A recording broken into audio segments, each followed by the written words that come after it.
Welcome back to the Cart Barn Podcast. Chris Lemley and Gregg Dewalt, and we are live at the Regions Tradition, it's Greystone Golf and Country Club in Birmingham.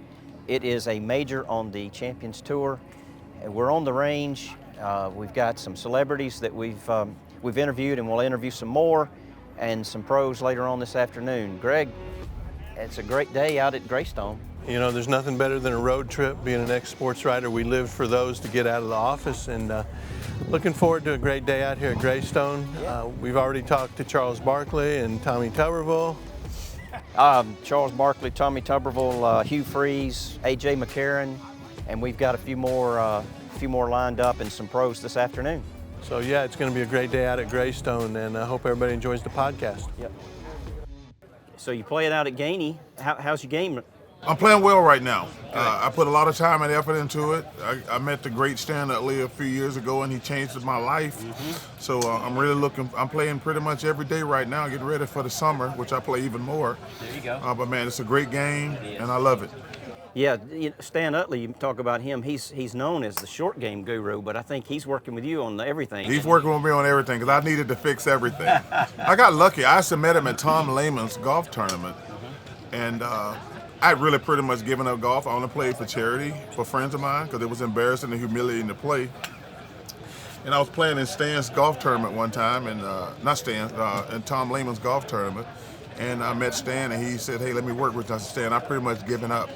And he said, "Give me a chance." And thank God I gave him a chance, and the rest is history. I'm playing well. Good, that's great. What's the best golf advice you've been given?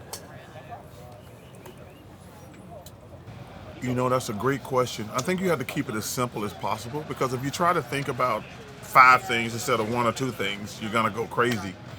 You know, and because really the thing that's really interesting about the whole dynamic of my golf life is I used to be a really good player. Then I started taking lessons from every Tom, Dick, and Harry, and lost my swing for probably 25 years. So I think what Stan's best at is just trying to you gotta get too many thoughts in your head. So I was terrified standing over the golf ball, and Stan just simplified it for me. So you got to keep it as simple as possible, because you can't. You know, we're only talking about a small section of time. So the notion that you can think about 5 things in a second is just stupid. So you got to narrow it down and let me think about 1 thing or 2 things, and that's it. Is any of that, are you able to take your experience playing basketball? No, those things don't do anything together whatsoever. I was going to ask you, because in basketball it's kind of a reaction sport. You know, you get the ball and you're instantaneously you're either doing something. Golf, like you said, you're standing over the ball thinking. Well, I think the main thing, well, first of all, good question again. You said thinking, but you got to simplify your thoughts, because if you're thinking, you're probably not going to be successful. You have to think something and do it. So that's the way you phrase the question. You don't want to be thinking. You want to have a couple thoughts, and that's how you're going to be good at golf. That was really a good question, because if you're thinking, you're going to be thinking about a lot of stuff, but you have to have a couple thoughts, and that's how you be better at golf. That's true. Got one question. So if you were going to text Tiger, Michael, or Ernie, who texts you back first? Probably Ernie. Ernie's always going to get back to me, because Ernie has nothing to do. Ernie has nothing to do. But, you know, it's like I've been so lucky and blessed. I've been able to play with Tiger 30, 40 times in my life. Obviously, Michael is different. Our second call for 8-10. Please make your way to 1 and 10, please. 8-10. Please make your way to 1 and 10, please. So I played. Our 8-20, start getting ready. 8-20, start head to 1 and 10, please. 8-20, head to 1 and 10 T, please. 8-20. So I've been blessed to play with so many great people in my life. I play with some of the best players in the world, and I'm blessed and lucky when it comes to golf. What attracted you to golf? I think you've told a story that you used to drive by or walk by a golf course when you were growing up. And well, the person who got me into golf was Andrew Toney. We were practicing one day, and he said, "I'm going to go play golf." I said, "That sounds interesting." I never even touched a golf club, and I think I was like 25, 26 years old. And I said, I'm gonna go with you. And the notion that I couldn't, and this was when I was starting to become a star, so I was feeling pretty good about my confidence level. The notion that I couldn't hit something good that was just standing still literally blew my mind. And I was like, there's no way. I'm one of the best basketball players in the world, and there's a little ball standing there, sitting there, and I can't even hit it. And then from that point on, I've been hooked on it. Because number one, you can never own the game. You can have fun. And I think the thing that for me now, there's not a lot you can do when you get older. So golf is like the only sport. You can't play football or basketball when you get old, but you can play golf, and it's a great opportunity to play with your kids, play with your grandkids, and that's what draws me to it now more than anything. And it keeps me active, because I pretty much play golf every day during the summer. And you grew up just over the hill in Leeds. Yeah, growing up in Leeds was a great experience. And only Alabama would make me do the crap that I'm doing today. I got off work at 2 o'clock in the morning last night, and I was back on a plane at 6 this morning, and I got to go back and be on TV again tonight. I would only do this for Auburn and Alabama. That's the only reason I do it, because it's going to be the longest 24 hours of my life. But you know what? It's Alabama, and I'm going to see a lot of people from Leeds, so I'm excited about it. Excellent. Yeah. Yeah, thank you. Hey, welcome back to the Cart Barn from the driving range at the Regions Tradition, and stopping by is Dicky Pride, the pride of Alabama from Tuscaloosa. Dicky, welcome to the Cart Barn. Well, thank you. I appreciate it. The pride of Alabama is a little bit of a stretch, but I'll take it. There you go. Well, since I'm here, I might as well, right? At the moment, you absolutely are the pride. So, There you go. Pun intended. I appreciate that. Well, go ahead and just tell us a little bit about your journey, Tuscaloosa to PGA Tour, now to the Old Guys Tour. Wow.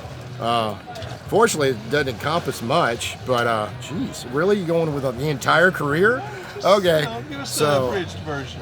The abridged version is I grew up in Tuscaloosa playing basketball and golf to each season. And then I went to Alabama and did not play on the golf team. And after my sophomore year, I walked on the golf team, and I went an entire year and never made the traveling squad. So then, and this is where it comes relevant at the Cart Barn podcast, I went up to Banner Elk, North Carolina, and worked in the Cart Barn of Elk River Club in Banner Elk. And there was the head pro there was a guy named Todd Anderson that played golf at Alabama and then went into teaching. And he started helping. I went up there specifically. Mark Wood, who was Todd's roommate, helped me get the job. And I went up there specifically so when I was not working, I could work on my golf game. And Todd started teaching me and helping me. And it was a huge summer, huge part of my life. It changed my focus, my direction, and my abilities in a big way. And I came back and walked on the golf team again. Coach Spivey said, you didn't travel last year, so you got to prove yourself again, which he challenged me to do it. And I won walk-on qualifying again, and then I went to one event in the fall and I think 8 in the spring. And then our mutual friend, who was a senior at the time, Tracy Lentz from Coleman, Tracy was the guy that was the senior leader, and he took myself and a guy named David Kirkpatrick. David and I walked on the first year I walked on, David walked on as well. And David ended up being first team All-American. And one of the big reasons for that is because Tracy Lentz pulled us aside and said, this is how you do things. This is the way to work. This is the way to, this is the way that we're doing the workouts. This is how you get yourself, and really, made a significant impact in my life and helped me with golf. So then I played for 3 years at Alabama, and I was not sure I was going to turn pro. Turned around, qualified for the 1992 U.S. Open, Pebble Beach, Tom Kite won. Shot 83-88, finished second to last. And my dad caddied for me, and I had my little Alabama golf bag, and we Scotch guarded it because it was Pebble Beach and it was raining, and on the back porch at the Hilton. and we finished, and I said, well, Dad, I'm not where I need to be to turn pro, but I'm a lot closer than I thought.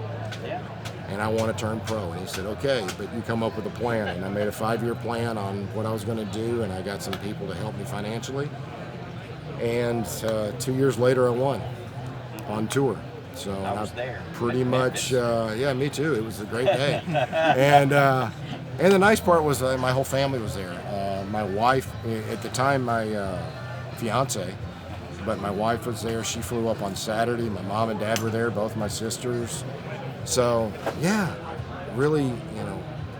Yeah, you've had Whoa, what happened? You've had a pretty interesting career. You've won on all of the tours. So I was fully exempt for the next like 6 years, and then I was getting ready for the Arnold Palmer Invitational at Bay Hill, where I'm a member, and we were out with friends. We had this big play date with all our friends from the tour because we all had kids the same age that run around. We're at Jay Williamson's house in Orlando, and I started feeling bad. Well, I went to the hospital about 3 in the morning. Long story short, I had gallstone pancreatitis. So I had gallstones, and one of them got caught in my pancreatic duct and caused pancreatitis. I was fed through a tube for 3 months, and yeah, it was a little bit of significant change. And I lost about 30 pounds, and yeah, so that took a hit. And then had injuries back and forth with all kinds of stuff. And then in 2015, I was playing the Korn Ferry Tour a lot, or Web.com Tour at the time. And I was in good position. I'd had a couple of good events. I think I finished 3rd at Panama. And I'll never forget it. It was the first year they played the Barbasol in Auburn. And I was so excited to play back in my home state and play in Alabama in the first tour event where they're going to have there in a while. And I had to stick to playing the Web.com. And I'll remember it. I remember it well because we played at Stonebray in San Francisco, and my caddy's from the Bay Area, so we played there, and I missed the cut. But I found something there on the last, 5 holes that made a huge difference, and I ended up winning in Portland at Pumpkin Ridge, which is where they had the USAM, where Tiger won the USAM. And I think it's one of the coolest stats in my career. I shot 20 under for 72 holes. And I had 17 birdies, and I had the same number of bogeys as I did eagles. So I had 17 birdies, 3 eagles, and 3 bogeys for the week. Still think it's just the coolest stat. Yeah, it was fun. So I won on tour when I was 24, and then I won on the Korn Ferry when I was 46. So, I take dyslexia to a new realm, people. I'm happy to get it all messed up. And then when I turned 50, I actually played in the Senior British in 2019, and promptly came home and had surgery on my thumb because I tore a ligament in my thumb and had to have my thumb fused. But in 2021, I actually Monday qualified for Atlanta. It was the week after this tournament, actually. I finished 11th here and had to go to the qualifier in Atlanta. I won the qualifier and then won the tournament. So, and I've been playing out here since then. You mentioned Bay Hill, and I'm glad you did, because it reminded me. I wanted to talk to you about, you were there around Arnold. You got an Arnold story for us? I have several Mr. Palmer stories. The one that I like the most, and this again, you figured out I'm long-winded, so this is, y'all can edit it however you want. The long story short, that I knew I was moving to Orlando because, if you do the baseball classification, single A, double A, triple A, the majors, single A golf was in Orlando. So that's why I went down there. And I had a mutual friend named Alan Pope that's from Jasper. Y'all all know, love Al. Was a member there, got me a junior membership application, I turned it in. I was down there looking for an apartment and found where I was going to live, found an apartment, signed a lease, the whole thing.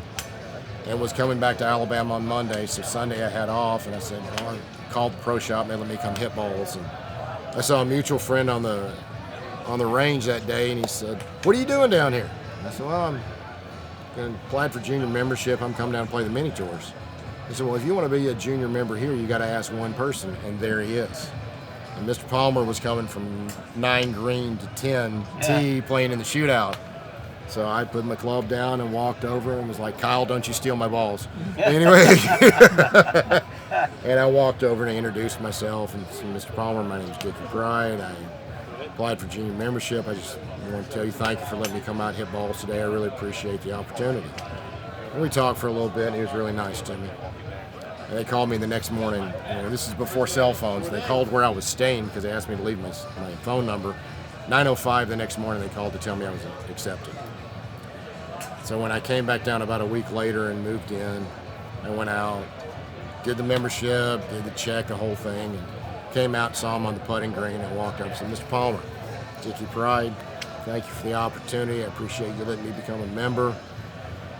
I'm just very excited to have such a great facility at my disposal. I just can't tell you thank you enough. And he looks at me and says, are you going to turn pro, son? Yes, sir, that's my intention. He says, can I give you some advice? What do you know, old man, right? Come on, really? Yes, sir, please. So Mr. Palmer looks at me, and if you ever met him, when we were on the putting green, so he was kind of pedaling around and cocks his head up at me. No miracles in this game, son. You only get out of it what you put into it.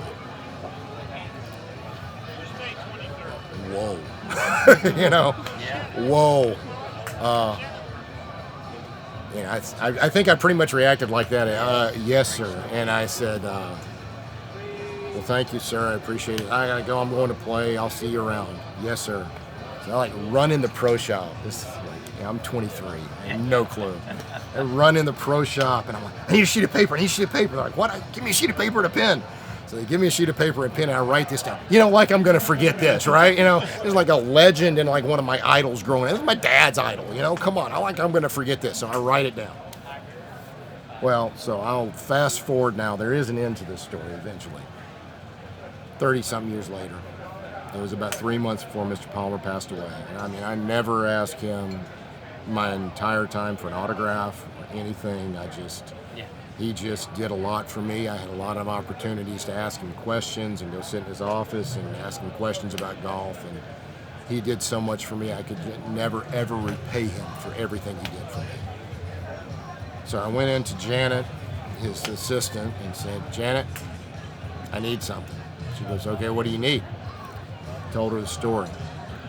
She takes out a part of the station. She goes, all right, so what do you want? I said, I want to get it on the stationery, and I want to have him sign it.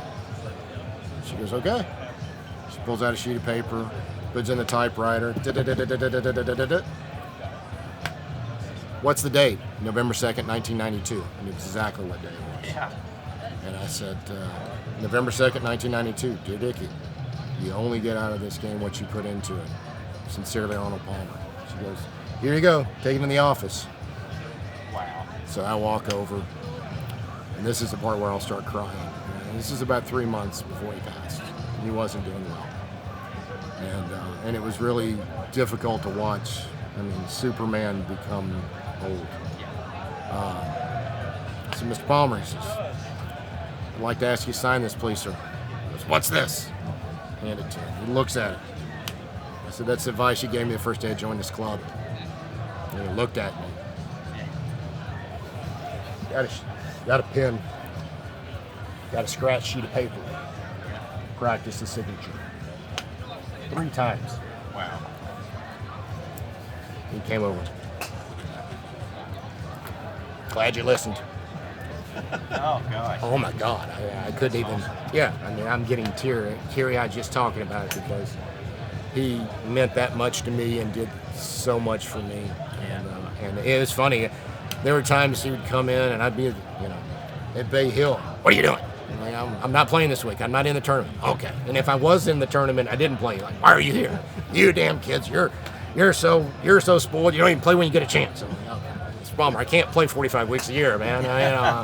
But y'all used to only play 28 events, right? You had weeks off that you couldn't. So, and he came in. One of the most scared times I've ever been on my course. I was in my 40s. And how are you hitting? I'm not hitting it worth a damn. Go to the range. What? Go to the back of the range. I'll be there in 5 minutes. I know your swing like the back of my hand. And I had one on tour. I'd had 20 years of experience on the PGA Tour, and I was quaking on the back of this range. I was just like, which was really good because it was kind of like more playing in a tournament because I was scared to death. And sure enough, he saw something that I didn't realize. He's like, "Why are you doing this?" I'm doing what? And he would do that on occasion, and it was yeah. Did you know that he knew your swing as well as? No. We played several times, but he always used to get mad at me because I cut him. And I mean, now it's kind of like with my fused thumb, I have to. But I've always tended to see a fade, and he would get so mad at me because I played with every player, every great player. I played with Snead, I played with Nelson, I played with Hogan, I played with Nicklaus and Trevino, and then none of them cut it. And I look at him, he goes, "Okay, look. Jack Nicklaus played a banana cut off the tee, but his irons went straight. So Trevino pushed the ball." He said Hogan hit the ball and it went like this, and it might have fallen to the right, but it never cut. And the funny part was I later did a clinic with Trevino in Memphis, and he said in the clinic, he goes, "Everybody thought I cut the ball. I actually pushed the ball." And I went, "Mr. Palmer told me that," Yeah. But so he's like, "If you're gonna do that stuff, you got to start it on line." He's like, "I don't care if you got a 3-iron or a pitching wedge. You have to start the ball on line. And if you're not starting the ball on line, you're going to be in trouble. So you need to go out here and hit balls so you can start it on line." So I put this is a great teaching lesson for a lot of people. I put sticks down to get my alignment, and then I took 2 old shafts and put it out on the same, so I'd start it through the shafts. Yeah, correct. And I mean, it was only like 5 yards up there. I'm not even sure I could really see it, but I acted like I could. And and I was in the middle of the season, so I worked on it, but I was out of town a bunch, and then he went to Latrobe and came back and all that. And I finally got to him, and he was the kind of guy that would give you a lesson, and he would give you like 2 aspirin and let you, but you need to go take it further, and you need to learn. I'm not going to give you the entire thing. You have to go dig it out of the dirt and figure it out for yourself. And I went back to him. It was like 6 months later, and I go, "Mr. Palmer, so when I saw you, whenever it was, in January or whatever, we were talking about this. The reason you want me to start it on line is because if I don't, I'll start pushing and pulling it, trying to keep it on line. And you're trying to play for what I'm afraid of.